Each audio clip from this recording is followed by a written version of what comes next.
Mula sa Far East Broadcasting Company, Philippines, narito ang isang programang tatalakay sa iba't ibang kaisipan ugnay sa ating kultura at mga kaganapan na ang magbigay ng liwanag sa usapin ng wastong katuruan at kaugalian. Kamalayan, kasama si Pastor Jebo Banzuelo.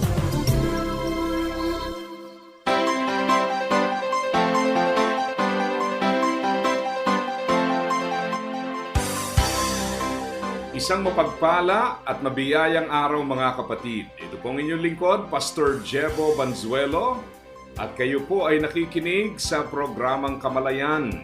Ang ating pong programang Kamalayan ay napapakinggan sa FEBC Radio TV. Tayo po ay napapanood sa Facebook Live at YouTube channel ng 702 DZAS FEBC Radio TV. At gayon din po sa Channel 185 sa GCTV. Yan po ay tuwing linggo, alas 7 hanggang alas 7:30 ng umaga.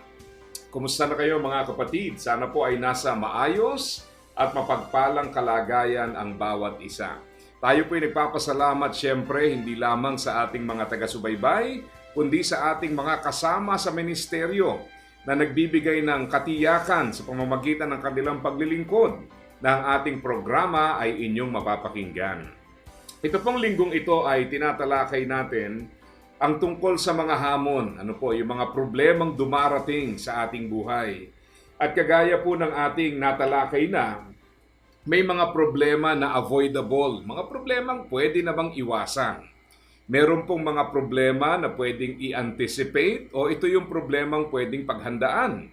At may mga problema rin na inaalaw ng Panginoon na ang purpose po nito ay para tayo ay palaguin. Kaya kung iisipin po natin, kung yung problema na pwedeng iwasan ay maiiwasan at yung pwedeng paghandaan ay mapaghahandaan at tayo po'y lalago sa mga problemang pinapahintulot ng Panginoon, ang problema po ay tunay na magiging kapaki-pakinabang at hindi po ito ang magde-define sa ating buhay. Alam nyo, yan minsan ang nakakalungkot. Yung bang naubos yung ating oras, yung ating lakas, yung ating panahon sa mga bagay na pwede naman palang iwasan.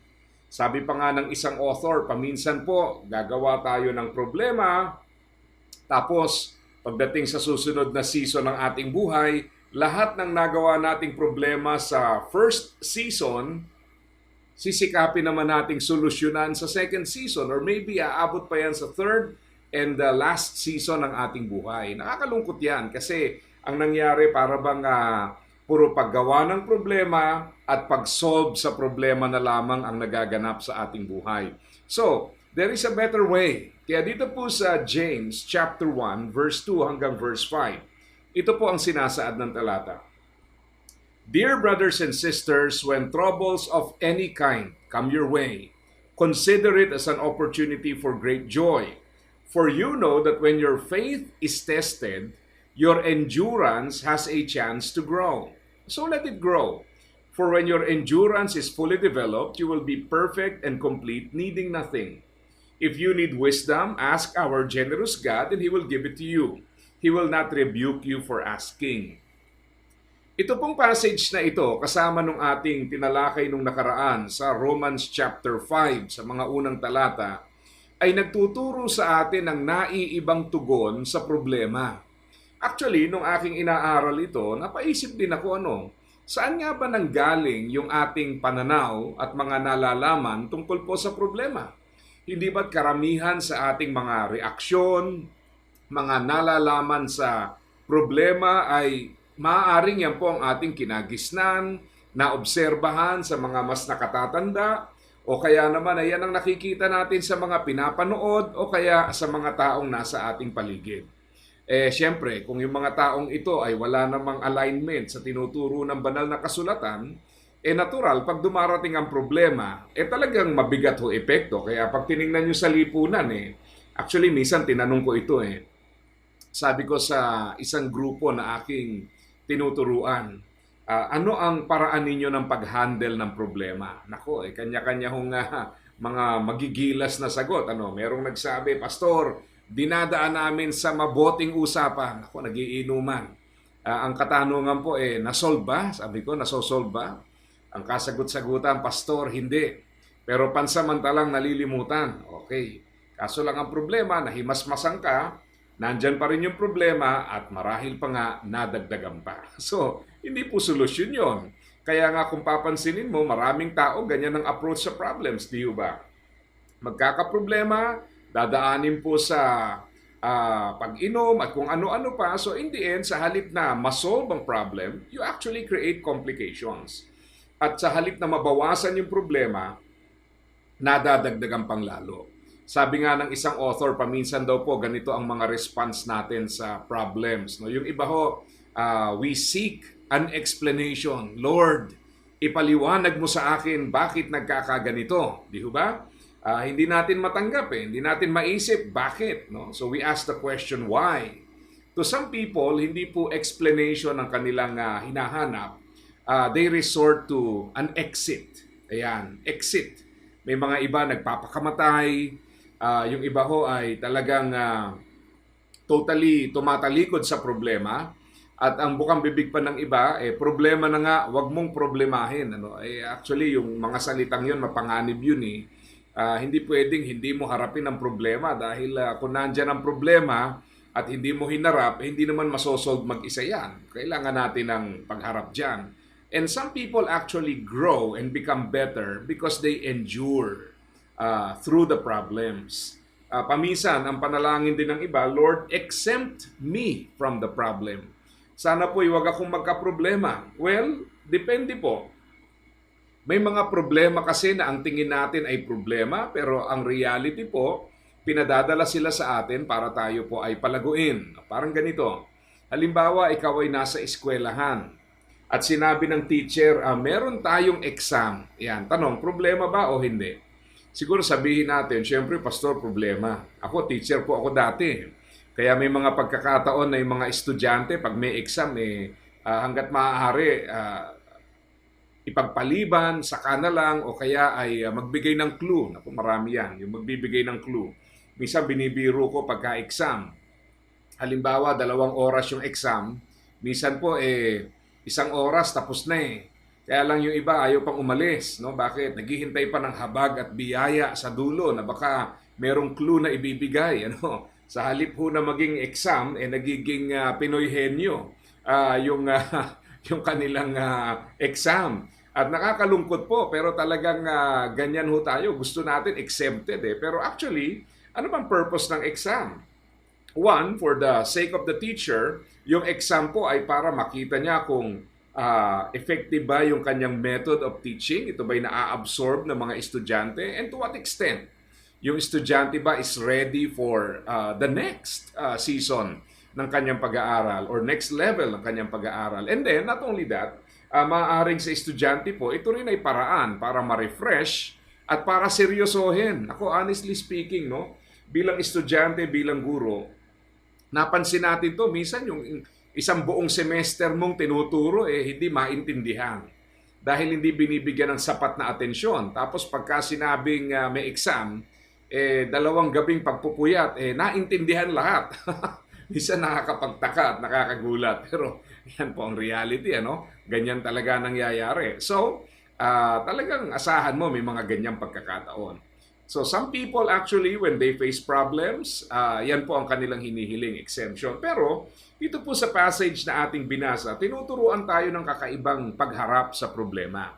Naiiba dahil kung inyo pong babalikan ang sinabi ng talata, ang napakalinaw na tinuturo sa atin dito, una, kakaiba kasi pag dumarating daw ang problema, consider it an opportunity for great joy. Again, let us clarify na hindi ka nagre-rejoice dahil may problema ka. Pero dahil ito pong problema ay hindi po in itself the end. It can be a means to a greater and better end. Pwede siyang maging paraan sa isang mas maayos na kalagayan. Paminsan ng tao, pagka walang problema, doon pa nagre-relax, nagiging complacent, at hindi natin siniseryoso ang maraming bagay. Pero pag nagkakaroon tayo ng problema, that's the time na naiiba yung ating response, di ba? Paminsan, pagka may karamdaman at saka mo siseryosohin yung kalusugan. Minsan, pag nagkakaproblema na sa relasyon, That's the time you pay attention to your relationships. Paminsan, pagtingin natin medyo nagiging pabaya na tayo sa ilang aspeto ng buhay at may mga consequences na yung kapabayaan natin, that's the time we realize na we need to improve. So, talaga namang may mga pagkakataon po na kailangan pa ng problema para tayo po ay mahimasmasan, even with our relationship with God. Kung titingnan natin yung ating mga panalangin, naiiba, malalim, mataimtim pag panahon ng problema. Very sensitive tayo sa Panginoon. Naalala ko tuloy yung paborito kong binabanggit sa Book of Proverbs, para po sa gustong matutunan tong verse na ito, puntahan natin sa Proverbs chapter 30, verse 7 to verse 9. Ang ganda ho ng passage na ito at ito po ang sinasaan. Proverbs 37 to 9. O God, I beg two favors from you. Let me have them before I die. First, help me never to tell a lie. Second, give me neither poverty nor riches. Give me just enough to satisfy my needs. For if I grow rich, I may deny you and say, who is the Lord? And if I am too poor, I may steal and thus insult God's holy name. Kakaiba ho ang sinasabi ng passage kasi yung content ng kanyang panalangin ay nagpapakita kung ano mahalaga sa kanya. Mahalaga sa kanya ang kaugnayan sa Panginoon at gusto niyang mapangalagaan ito. Kaya nga kung oobserbahan niyo po ang sinasabi ng talata, maliwanag niyang hinihiling, wag mo kong payamanin, wag mo kong pahirapin. Hindi niya sinasabing masama ang kayamanan, ang sinasabi lang niya, pag yung aking kapasidad ay kulang doon sa kayamanang aking tatanggapin, hindi makakabuti. Kaya sabi niya, if I become rich or if I grow rich, I may deny you and say, who is the Lord? O, di ba? Totoo yun eh. Minsan po pagka sagana tayo, nakakalimutan natin ang Panginoon. May mga times na pagka may problema, lahat na ipapangako kay Lord, talagang mataimtim at siguro hindi na rin bago sa atin yung mga taong pag may problema, laging present sa mga prayer meetings, sa mga gawain, at talagang hihiling sa Panginoon. Pero pag nawala na yung problema, makikita mo nawawala na rin. Bakit? Kasi yung relationship nila sa Panginoon ay hindi po nakapundasyon sa pag-ibig sa Diyos. It is built on something temporary. And the temporary motivation is a temporary need. Diba? Meron silang motibasyon doon sa isang pansamantalang pangangailangan. So pagka napunuan yung pangangailangan na yon, mawawala na rin sa ugnayan sa Diyos. Kaya dito, kahanga-hanga ito dahil sino ba namang tao yung mananalangin na, Lord, wag mo kong payamanin. Sa panahon natin ngayon laging ang panalangin natin, Lord, pagpalain mo po kami. Minsan, di na nga natin iniisip kung bakit, di ba? Basta mananalangin tayo na, Lord, pagpalain nyo kami. Lord, bless me. Pero dito po, sinasabi niya, baka mamaya, hindi ko na kaya yung blessing na yan, sa halip na maging malapit ang aking ugnayan sa Panginoon, lalo pang mapalayo ang aking ugnayan sa Panginoon. So, napakaganda po ito. If I grow rich, I may deny you and say, who is the Lord? So, having said that, mahalaga pong maunawaan natin sa ating pag-aaral na pag tiningnan natin ang problema, we have to learn to see it differently. We have to learn to see it from God's perspective and then respond to problems according to what is taught in the Scriptures. Tingnan natin ang problema sa perspektibo ng Biblia at tugunan natin ang problema sang-ayon sa turo ng Biblia. Okay? Kaya ang sabi niya po sa atin sa binasa natin kanina, pag dumarating ang problema, let it be an opportunity for great joy. So tingnan po natin ang ilang bagay na dahilan kung bakit ito po ay napakatotoo at bakit paano tayo magkakaroon ng tamang pagtugon sa mga problemang ito. Natutunan natin sa ating previous lesson na some problems can actually be avoided. Alam nyo, itong kagandahan ng Biblia, it gives us wisdom. Sa Proverbs, for example, Proverbs chapter 1, ito po ay binibigyang diin. Ang dinidescribe po sa Proverbs yung wisdom na available sa tao. Kaya lang, ang problema, bagamat nandyan ang wisdom, ang tao hindi inaasam ito. Sabi rito sa Proverbs chapter 1, verse 2, hanggang doon po sa verse 5. Ang sabi ng passage, their purpose is to teach people wisdom and discipline to help them understand the insights of the wise. Their purpose is to teach people to live disciplined and successful lives, to help them do what is right, just, and fair. These proverbs will give insight to the simple, knowledge and discernment to the young.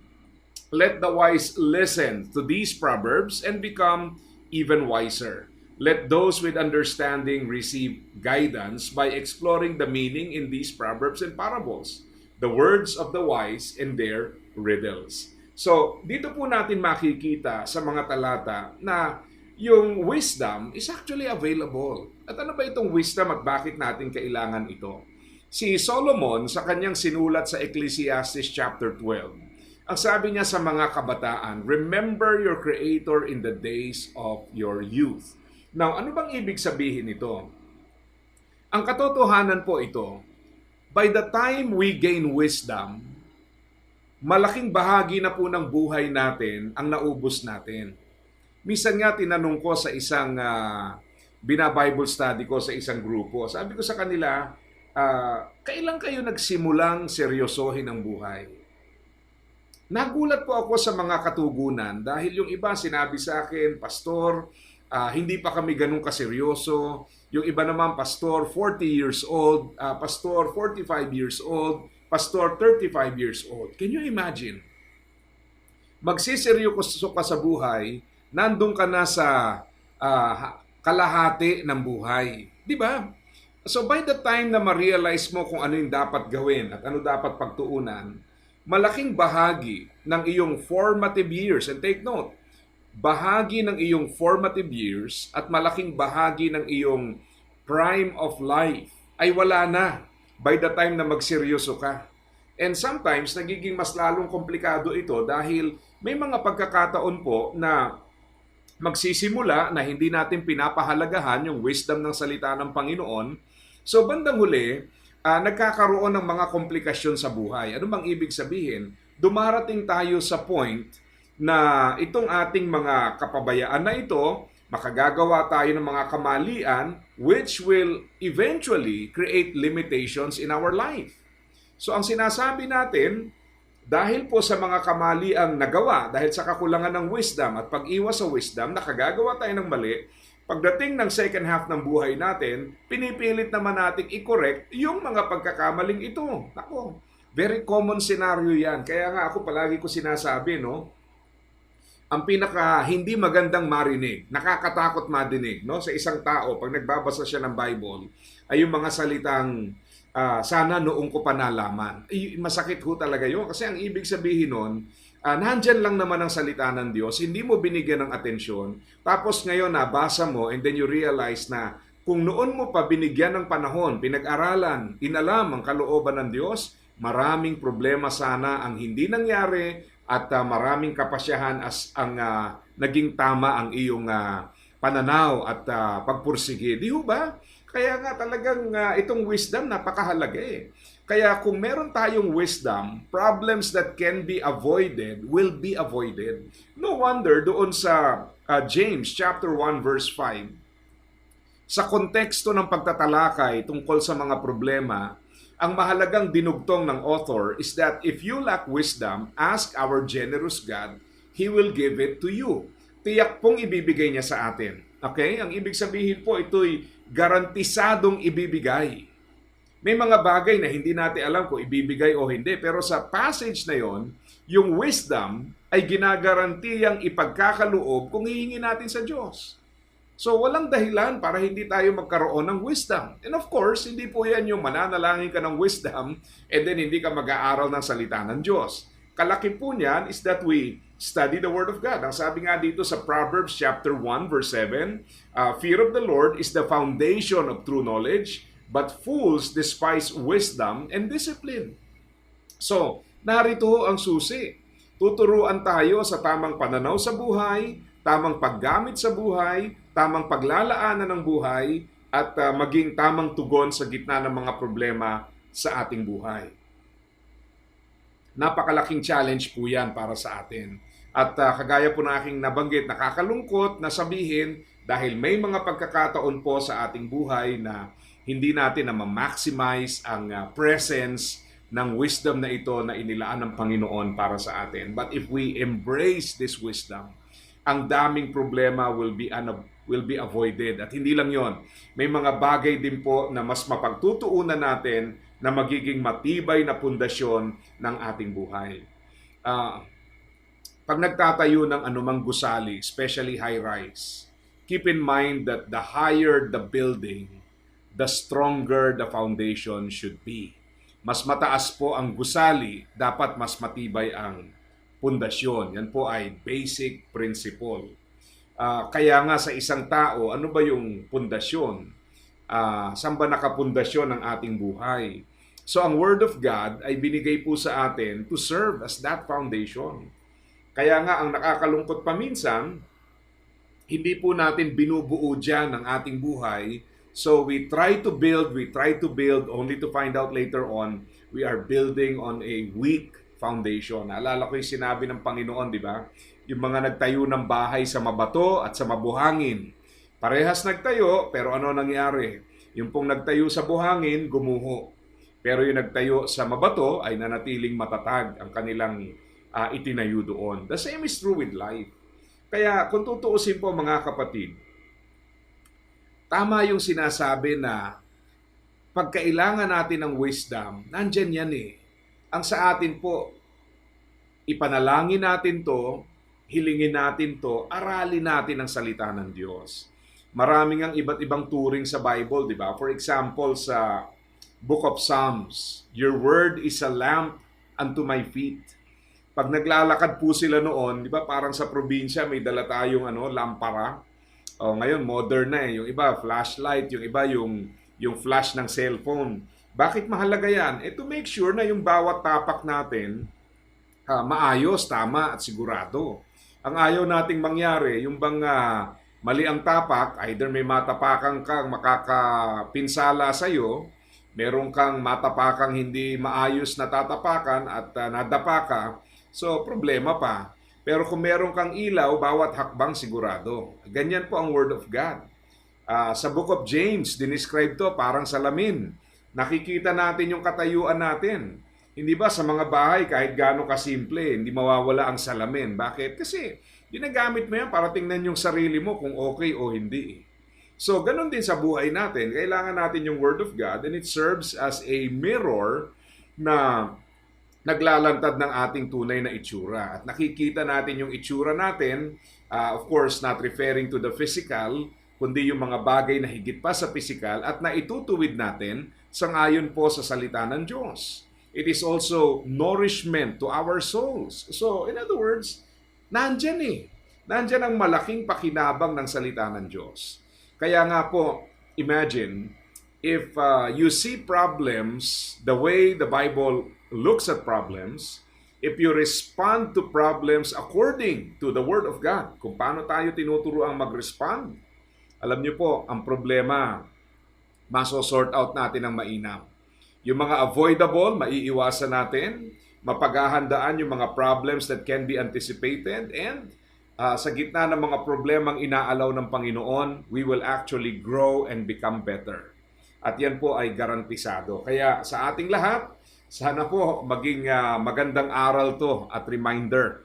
At patuloy po tayong mamuhay ng sang-ayon sa kalooban ng ating Diyos at huwag nating palampasin ang pagkakataong kilalanin ng Diyos sa ating buhay, sundin ang kanyang kalooban at gawing gabay ang kanyang salita. Maayos man ang buhay o may problema, ang salita ng Diyos ay palaging relevant sa ating buhay. So nawa po ay naging pagpapala sa inyo ang ating pag-aaral. Ito po ang programang Kamalayan na napapakinggan sa FEBC Radio TV, napapanood sa Facebook Live at YouTube channel ng 702 DZAS FEBC Radio TV, gayon din sa Channel 185 sa GCTV.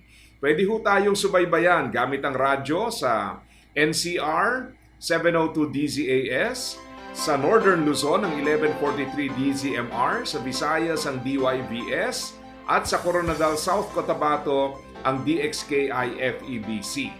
Ito po ang inyong lingkod, Pastor Jebo Banzuelo, pansamantalang nagpapaalam. at nagpapaalala sa bawat isa na ang buhay na ginagamit ng husto at wasto ay walang pagsisisi pagdating sa dulo. God bless po sa inyong lahat. Iyong napakinggan ang Kamalayan. Para sa iyong mga tanong, komento at suhestyon, mangyaring bumisita sa ating Facebook fanpage, Kamalayan FEBC, o mag-email sa kamalayan@dzas.febc.ph.